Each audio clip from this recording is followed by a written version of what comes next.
Salut ami humain, aujourd'hui je te parle d'un nouveau livre qui s'appelle Les 4 cercles Maasai du bonheur. C'est un livre écrit par Xavier Perron. On est ici dans le cadre des vidéos du défi 7 jours, 7 livres lancé par Raj d'Autodisciple. Je t'invite à aller voir sa chaîne et la vidéo que j'ai fait juste avant sur la loi du succès. Donc ce livre est un livre magnifique qui m'a beaucoup touché. Xavier Perron, c'est un enseignant-chercheur en anthropologie. Il a passé beaucoup de temps avec le peuple Maasai. Il a passé beaucoup de temps à les étudier, à vivre avec eux, vivre en harmonie avec eux, comprendre leur spiritualité. Je le remercie vraiment pour ce livre. Il en a écrit d'autres que je n'ai pas encore lus. Il a fait aussi des films, des documentaires. Donc tout ça, ça me donne envie d'en découvrir plus. Et j'espère que cette vidéo aussi vous permettra d'éveiller votre curiosité à découvrir le peuple Maasai et ce que Xavier a vécu avec eux, ce qu'il nous a transmis. En fait, là, je me sens entre deux énergies. D'abord, la première énergie, je ressens beaucoup d'amour par rapport au peuple Maasai, que je ne connaissais pas. J'avais entendu le nom, mais je ne connaissais pas du tout. Là, j'ai découvert grâce à Xavier tout leur côté spirituel, le respect de la nature, le respect de la terre-mère. Ça me touche énormément. Je les vois comme des frères et sœurs. Donc ça, c'est le premier sentiment après avoir lu ce livre. Le deuxième sentiment, c'est un peu de la compréhension, parce que pour terminer le livre, il nous explique un peu la situation là-bas par rapport au Maasai, comment ça s'est passé. Et là, je comprends pas, encore une fois, comment c'est possible. Donc, si vous voulez, ici, on a un peuple qui vit complètement en harmonie avec la nature, qui respecte la terre. Et il ne plante rien dans la terre, il ne retourne pas la terre parce qu'elle est sacrée. Ils ne tuent pas les autres animaux et ils se nourrissent avec le lait de leurs vaches parce qu'ils vivent avec leurs vaches. Ils se nourrissent du lait mélangé avec du sang, sûrement d'autres choses aussi, mais ils respectent vraiment la nature, l'univers, ils sont reliés au cosmos. Et à un moment, tu as les colons britanniques qui sont arrivés sur place, qui sont appropriés toutes les terres, toutes les merveilles qui étaient présentes. Ils ont pris le peuple Maasai pour les mettre dans des réserves. Il n'y a pas vraiment de mots pour décrire ça. J'arrive pas à comprendre comment c'est possible. Ça me faisait penser là juste avant de faire la vidéo au film Avatar que vous connaissez sûrement. On est un peu dans cet état d'esprit. Donc voilà, deux sentiments. D'abord de l'émerveillement et beaucoup d'amour de découvrir ce peuple. Et d'un autre du dégoût et de la compréhension de l'homme occidental, le colon, qui débarque quelque part. En plus, il traite ce peuple de sauvage, de primitif, alors que ce peuple est complètement relié à Dieu, complètement relié aux énergies de la vie et de la nature. C'est lui le primitif, c'est lui le sauvage. C'est pas les gens qui vivent dans la nature. Voilà. On pourrait en parler très longtemps, mais je vais vous parler du livre. J'ai pris quelques notes, comme le livre précédent. Donc en fait, la philosophie Maasai s'est fondée sur la qualité des rapports humains et la relation harmonieuse entre les hommes et le cosmos. Comme je vous disais, ils sont hyper connectés, ils sont tout le temps dans la gratitude, ils remercient la déesse. Parce que pour eux, le dieu, ça s'appelle Ankai, c'est la déesse, c'est notre mère à tous, c'est la source de vie. Pour eux, Dieu est féminin. J'ai compris aussi beaucoup de nouvelles choses, beaucoup de principes. Personnellement, ça me dérange pas du tout d'imaginer un Dieu féminin, créatrice. Ça résonne aussi avec moi, il n'y a pas de souci.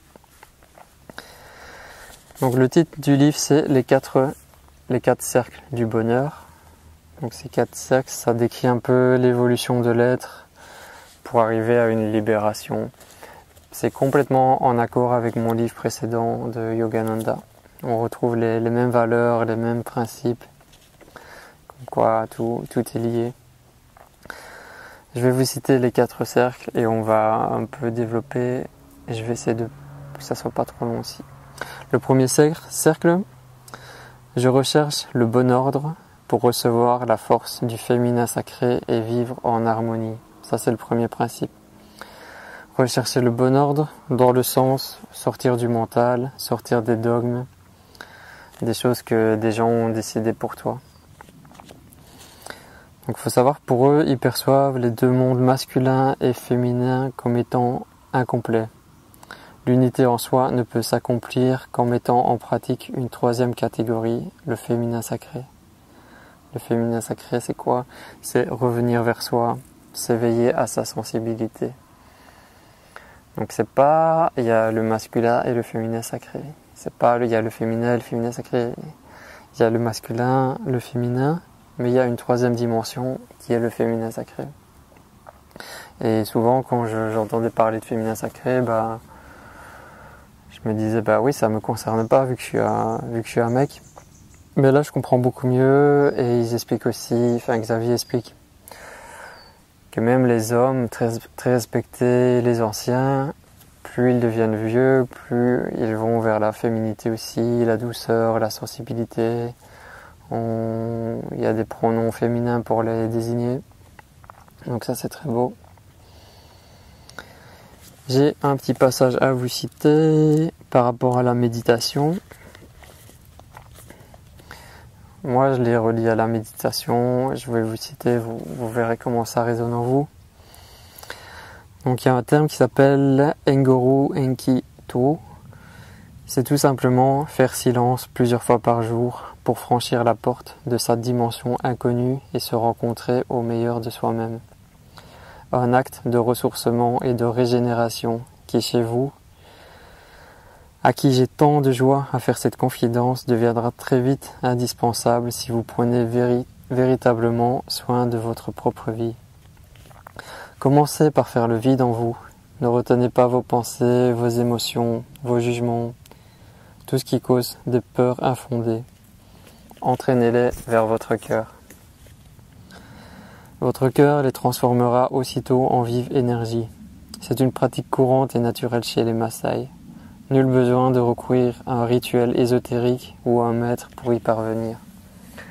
Donc voilà, ils sont très connectés, ils font des méditations à leur façon. Et ils sont dans la gratitude.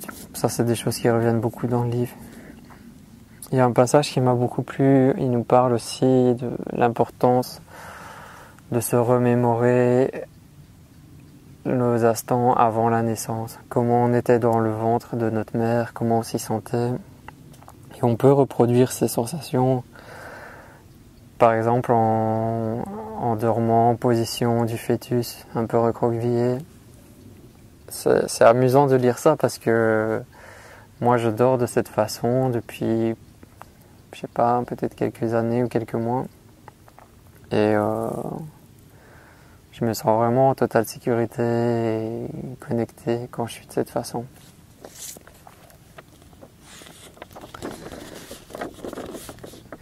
Bon, on va passer au 2e cercle. Le 2e cercle du livre, c'est « Je suis joyeux pour découvrir que je suis né pour être heureux ». La joie, l'humour, c'est des principes très importants chez le peuple Maasai. Ça revient souvent. Pour eux, la joie, c'est l'expression la plus pure de l'amour. C'est ça qu'il explique. C'est important aussi, donc pour tout ça, de ne pas critiquer les autres. Comme ta parole est créatrice, critiquer les autres, ça va pas t'amener des choses positives. Et voir l'autre comme un autre toi. Je suis un autre toi. Une de leurs devises, je me laisse aller à la joie, toute simple, d'être en vie parmi mes semblables. Ça paraît bête, mais voilà. Est-ce qu'on se dit ça dans nos vies, nous occidentaux? Est-ce qu'on est dans la joie au quotidien? Est-ce qu'on reconnaît l'autre comme un autre soi? Je pense qu'on a beaucoup de travail, beaucoup de choses à apprendre de ces peuples qu'on traite de primitifs et qui ont en fait tout compris. Il y a un texte écrit par un Maasai qui s'appelle Kenny, mais je vais voir, peut-être pour vous le dire plus tard. Le troisième cercle, j'accepte les difficultés pour vivre en équilibre. On en revient à ce qu'on disait dans la précédente vidéo. Donc accueillir les problèmes comme une leçon de vie qui nous est donnée. Non pas dans le but de nous alourdir, mais celui de nous instruire et nous fortifier. Donc il n'y a pas de problème, il n'y a que des épreuves de la vie pour te rendre plus fort, pour te faire grandir. Ça c'est quelque chose qui est important à intégrer. Leur spiritualité est fondée sur l'expérience que toutes les choses sont reliées entre elles pour former des paires d'éléments complémentaires. Donc il y a cette notion de dualité, mais chaque chose qui est duelle est englobée dans un autre. Et il y a quelque chose qui les relie ensemble. Et tout est relié, tout est connecté. Le dernier cercle qui est expliqué dans le livre, c'est « Je plante mon jardin intérieur pour nourrir ma destinée ». Donc ça signifie qu'on a le pouvoir à l'intérieur de nous. Le pouvoir est en nous-mêmes, le pouvoir d'accéder à un champ d'énergie qui circule de manière invisible au-delà de la portée de notre mode de vie habituel de tous les jours. Il nous pose aussi deux questions importantes par rapport à nos objectifs dans la vie, notre but à atteindre. C'est des questions ici que je vais vous citer et que vous pouvez vous les poser. Donc, par rapport à tes objectifs, à ton but dans la vie, en quoi est-ce que c'est important? Réfléchis à ça, en quoi c'est important pour toi? Et une question énorme qui est « Que suis-je venu faire sur Terre ?» C'est genre la grosse question.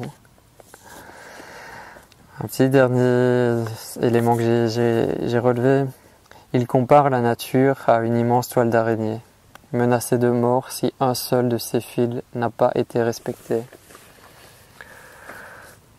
Donc c'est très beau de l'imaginer comme ça. La nature, c'est une toile d'araignée très complexe, avec beaucoup de connexions, de fils dans tous les sens. Si un seul de ces fils est menacé, c'est tout le système qui court un risque. C'est très beau. J'apprécie énormément leur rapport à la nature, comment ils sont intégrés dans la nature et l'ont fait évoluer. Je vais terminer par le passage que je vous disais tout à l'heure de Kenny. Donc c'est la page 60, si vous avez le livre. Donc Kenny, c'est un peu le frère d'âme de Xavier qui lui a appris beaucoup de choses. Je pense que je connais pas l'histoire exacte vu que j'ai juste ce petit livre. Je pense qu'il est venu aussi en Occident pour parler de son peuple et il a vu un peu comment on était. Là, c'est un court passage où il explique un peu ça. Comment sa vision de l'homme occidental. Ça va sûrement vous faire réfléchir aussi. Le bonheur n'existe plus dans ce monde artificiel. Bien sûr, l'aisance matérielle est omniprésente. On ne manque de rien, mais il y a surtout de la tristesse, du chagrin. Du chagrin dans les yeux de la plupart des gens que je croise. Et à chaque fois que je rentre au pays, dans mon village, je me sens si bien, si heureux, si réconcilié. L'espoir subsiste d'où je viens, là où j'appartiens, définitivement, alors qu'il a bel et bien disparu en dehors. Dans tous ces pays dits riches, les gens portent des masques. Ils portent des masques pour prétendre être encore des hommes. Mais si vous parvenez à leur ôter, vous découvrez les vrais individus qui s'y cachent. Des personnes ayant peur de tout ce qui se rapporte à la vraie vie. Le masque est la seule richesse qui leur reste, leur seule nourriture qui leur permet une vie prétendument facile. Et pourtant, ils semblent souffrir en permanence d'un mal étrange, comme dans les pires des cauchemars. Dans les grandes métropoles occidentales que j'ai visitées, vous prenez le métro, le bus, le tram, Vous allez dans les grands magasins. Qui voyez-vous? Qu'est-ce que vous voyez? Un immense gâchis. Les gens courent dans tous les sens, la mine préoccupée. La nourriture est morte, l'eau est morte. Plus de bonne énergie à puiser. Qui ressentez-vous? Un immense malaise. Vous avez l'impression d'être suspendu en l'air ou de flotter, d'être dans le virtuel, parce que rien ne va plus dans la bonne direction et que tout est faux. Alors qu'à la maison, c'est tout le contraire. Nous avons peu, mais nous sommes nous-mêmes. Nous appartenons à un monde où nous nous aimons les uns les autres. Tout le monde rit chez moi. Chacun, petit et grand, homme et femme, exulte d'avoir le privilège de souhaiter la bienvenue à quiconque est de passage dans mon village. Tous veulent partager avec vous, tous veulent vous accompagner. Laissez-moi vous aider à retrouver ce bonheur si simple à obtenir, tellement simple qu'on refuse de le voir. Donc voilà, c'est un peu un résumé du livre Les 4 cercles Masaï du bonheur de Xavier Perron. Xavier, si tu vois cette vidéo, je te remercie pour tout ce que tu nous transmets. Je vais essayer de me pencher un peu plus sur ton travail. J'espère que cette vidéo vous aura donné envie d'en apprendre plus sur le peuple Masaï. Vous aura peut-être fait réfléchir aussi sur votre propre vie, votre propre spiritualité. On a beaucoup à apprendre des autres. On a beaucoup à comprendre, à respecter la nature. Là, je regarde une magnifique libellule qui vient de se rapprocher.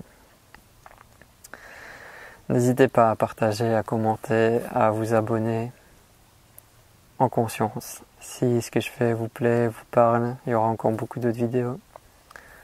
J'en profite ici avant mon retour au Maroc pour continuer à partager avec vous. C'était le 2e jour du défi.